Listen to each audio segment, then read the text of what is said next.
Hello there, Star Wars toy fans. This is Jim. Thank you again for taking the time to stop by my YouTube channel.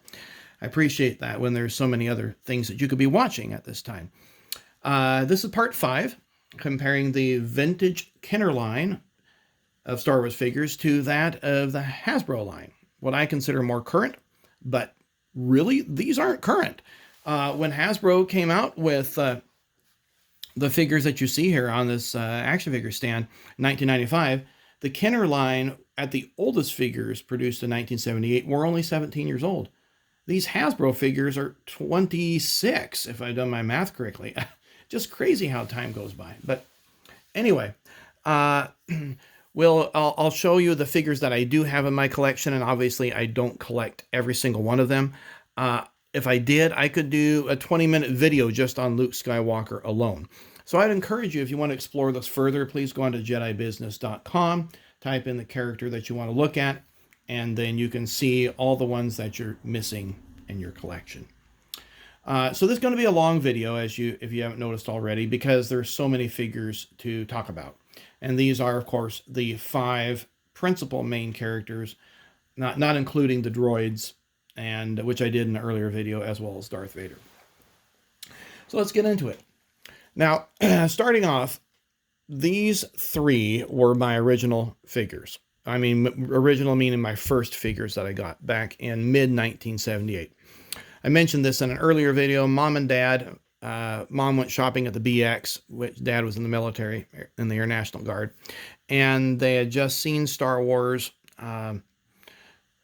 I guess maybe it was still playing. I don't know. But anyway, they were at the BX and saw these figures there for sale, and so they picked up 9 figures. So they picked up the 3 main characters I showed here, the 3 Imperial characters: Darth Vader, Death Squad Commander, and the Stormtrooper, and then Chewbacca and the 2 droids. And Mom let my youngest brother, Michael, take first pick. So he chose all the bad guys. He got Death Squad Commander, the Stormtrooper, and Darth Vader. And then she let me pick, and I was the oldest of my siblings, and so I hadn't seen the movie, so I chose the 3 people. My middle brother never let me forget it to this day that he got stuck with Chewbacca and the 2 droids. I chuckle about it today, but it really isn't all that funny. But anyway, and actually this Luke Skywalker is a replacement. Sometime 1980, I guess, his head broke off, and I bought another one. So this is my second one. And unfortunately, the lightsaber tips are broken on both my figures. Ben lasted the longest, and somewhere along the line it fell off. So it's what it is. But all these guys have their original weapons. And so let's get into it. So here we look at Han Solo, and this is the small head version. Hasbro later on, or Kenner later on, made a large head version. I do not have that one. I have one Han, and I like this sculpt a lot better, so I chose never to get that variation. It's got 5 points of articulation, as many of the figures did at the time, so the head swivels, the arms move up and down, and then the legs also bend so he can be fully seated. A lot of nice sculpting on this. This is my favorite figure, and you can see that there's some wear there on the hair. I know I painted it when I was a kid, and it just wore off again. Probably painted the hands as well as the boots and so forth. Now this happens to be the 1999 Han Solo Commtech version. And we'll pause. This was the next replacement after that big buff figure that they produced in 1995. And I happen to like this one the best, and so I've had no reason to buy another one. It does everything I want it to do for posability and for displaying. And anyway, it's got several points of articulation. So obviously the arms move at the shoulder. This arm pivots here, so like he's talking to Greedo. And that's kind of what this set was. It was Greedo Commtech, which I had in my first video, and then Han. So then the knees bend, which is great, so he can properly sit in a chair. Also, a nice cool feature is that the gun fits in the holster, and so very, very, very awesome. And then, of course, you know, the waist pivots, as many of these did, and you can take the vest off if you wish. And this looks like this is a very similar sculpt to what they used in the Return of the Jedi on the Desert Sail Skiff portion, so which we'll talk about in many videos down the line. Here's the Commtech piece right there. I don't know what it says. I've never got a reader. On the back side, it says name Han Solo, status Captain of the Millennium Falcon, which all of us know that. But anyway, it's a very cool figure indeed. Now, directly behind Han is Chewbacca. This is one of my original ones. And of course, Chewbacca had this great rifle that has this hook there that just latches on. What a wonderful, and I guess this is a crossbow, the proper term, but what a wonderful way to keep it on his arm. And that's the neat thing about Kenner, is Kenner really thought about playability, whereas Hasbro's kind of met collectors halfway. And in my feeling that sometimes they've really hit the mark, like with this Han Solo, I think that's great. And other times they just completely missed it, both for collectors and playability standpoint. But for playability, this is great. So there's only 4 points of articulation on it. The head does not turn. And it's got some wear on there. And for those that see my video, there's the red paint that marked my figures. And the limbs move pretty well. I mentioned in other videos that Mom had used sewing thread to help stiffen the limbs in them, and Han Solo may have that. I don't remember exactly, but we'll just put him here rather than try to fight the collector peg. Now, this is the 1995 release, The Power of the Force 2, that Hasbro came out, and you can see just Chewbacca never had that kind of muscle structure. I mean, it looks like he's on steroids. And the head supposedly does turn. I can't get that to turn. The arms move, the waist moves, and then the legs fold up. And then he has this huge crossbow, which is more accurate, but it's just ginormous. And this one, I actually had it in my collection, sold it, sold all of my Power of the Force figures that were carded to restore my 1927 Model T Ford. You can see some other videos on that. And then happened to pick this up with a set of figures that I was actually getting for my son. And I just haven't given this to him, and I'll probably get rid of that Chewbacca down the line because I just don't like it. Well, now let's talk about Luke.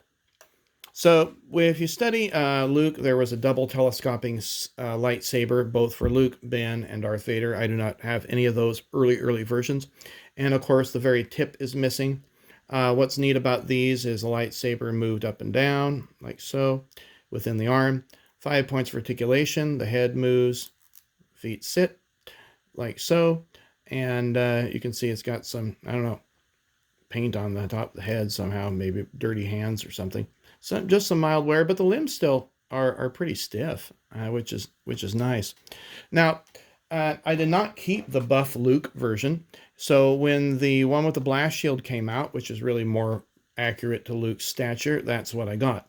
And so I have this as my version, my only version of Farm Boy Luke, even though there more have been produced. Turns at the waist. He's got his binoculars there. He can't sit. That's an issue if you're going to play with him and you wanted him like to, go to the cantina and sit. At the bar with Han Solo, where they and Ben and Chewbacca are talking. Can't do it, whereas you can with that one. Lightsabers, nice sculpt, clear, and of course the blast shield. Then you can simulate what happened there on the Millennium Falcon. Okay, let's see the pegs there and the toe. Okay, now the other Luke that was produced. And I thought I'd bring this out because Kenner never produced the Ceremonial Luke. This is neat. Somewhere along the line, I lost the medallion he's supposed to have. You can take off this vest if you so choose. Turns at the waist. Again, 6 points of articulation. Has what I call a Han Solo gun. Really big blaster. And it fits in the hand rather nicely. You have some nice markings there on the side for the stripes. It's just a nicely sculpted figure. So one that I think would be a nice addition to anybody's collection. Now let's take a look at Princess Leia. Princess Leia came out again in 1978. These are part of the original 12. You have her little blaster there. Those are kind of spendy things. They can sell for $100 on eBay. That is the original one, and if you look closely, you may be able to see touches of silver paint. And that's how I marked my figures, or guns, because in order to play with them, we didn't want them to get lost on the carpet. And there you can see possibly a little bit of silver, and especially in the hands, there's some silver paint there. But again, that's part of the memories of playing with them. I took very good care of her after my Darth Vader cape tore, and I don't remember when I got Princess Leia, but somewhere, obviously, in the first couple years that they came out. Now, this is the Leia with the new likeness, and this replaced the monkey face Leia, as many people have called her. That she was just hideous. And this I haven't replaced. I know there's better ones out there. And even the facial sculpt I don't think is all that great of Carrie Fisher. That one's much prettier, but is what it is. She came with these two big blasters, and of course this is her official blaster, and then this is the one she would have used when she took the Stormtrooper blaster. And she can hold it. Obviously it's meant to hold that in the hands. There you can turn waist move, twists, head turns, arms move up and down. The legs supposedly do move. There's a little split there in the skirt, but you really can't get her to sit. And it does have a hood there on the back. And then I also included the Leia Ceremonial, and it has a removable cape on the back that just pins in. You can see the hole back there. And has a little removable ponytail. Well, I guess you could remove it. You wouldn't want to. I suppose that the legs do hinge at the waist. I don't know. You really can't do much other than have her stand and present the medal. So, and that is what it is. And the metal is just a real soft plastic. One of my complaints with some of these Kenner, or Hasbro, guns, is that they're way too flexible. See that? You can bend that. And if you have the same type of plastic for the hand that you have for the gun, it's sometimes impossible to get a gun or weapon in the figure's hands. It just makes it really tough to do. Well, now let's move on to the last original figure, and that's Bin Kenobi. And this is, again, my original bin from 1978. Lightsaber moves up and down. His hair got retouched somewhere along the line when I was a kid. For those of you that, if this is the first video you watched, I built model kits as a kid. Lots of them. Lots of model kits. So I had ample paint on hand. And so if my figure's paint wore, I just repainted it. And maybe the hands did get repainted. I had flesh tones, of course, Pactra and testers back then were the main ones. So you can sit him down, and the cape's nice and flexible. This is the original cape. And as with Leia, the original cape, I wish I had the tip, but is what it is. And anyway, it was a great figure to have.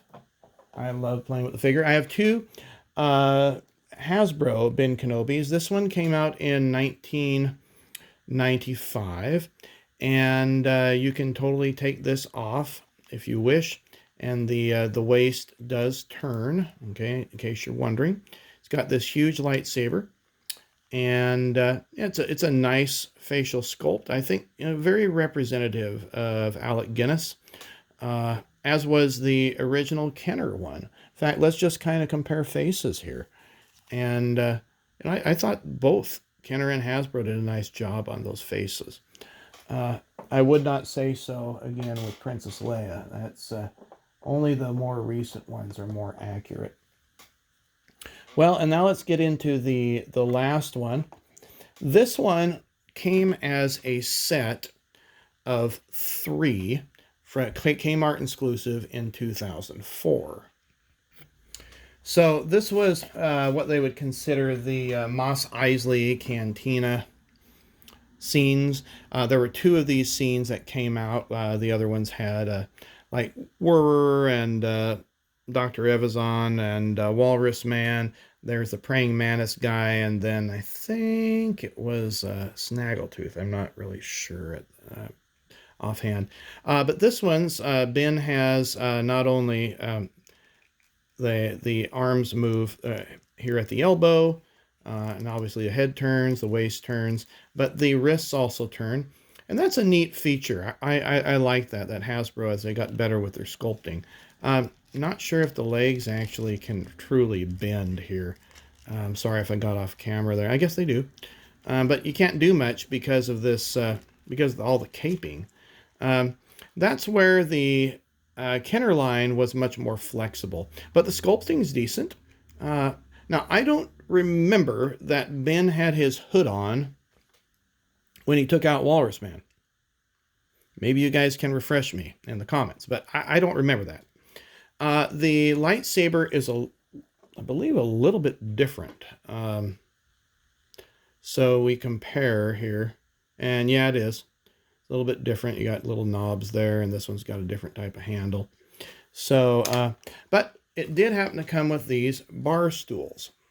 Each figure in that set came with a set of those. And so what's neat about these is if you get enough of them, you can create the whole scene. So here they interlock together like so. And then later on, I'm going to shrink this down just a bit here. Later on, then they also came out with corner pieces. And, oops. So I guess this one goes on the other side, hooks that way. But anyway, you get the idea. It can attach like so. So, oops, now I have it backwards. Me smart feller. So here we go, like that. So anyway, you can have a whole, set up that whole U-shape piece of the Cantina. So anyway, hope you found this video useful and enjoyed just me sharing the different variations of it. I will finish up with parts 5 and 6 here in the next few days if I get the time, going over the X-Wing pilots, and then transitioning into Empire Strikes Back with Boba Fett and the rest of the bounty hunters. And so Boba Fett, remember, is the last of the 24, well, not really 24, but last of the figures that were produced in the original Star Wars Kenner line. And so I will include him to just kind of transition into Empire Strikes Back. So take care, and we'll see you in the next video.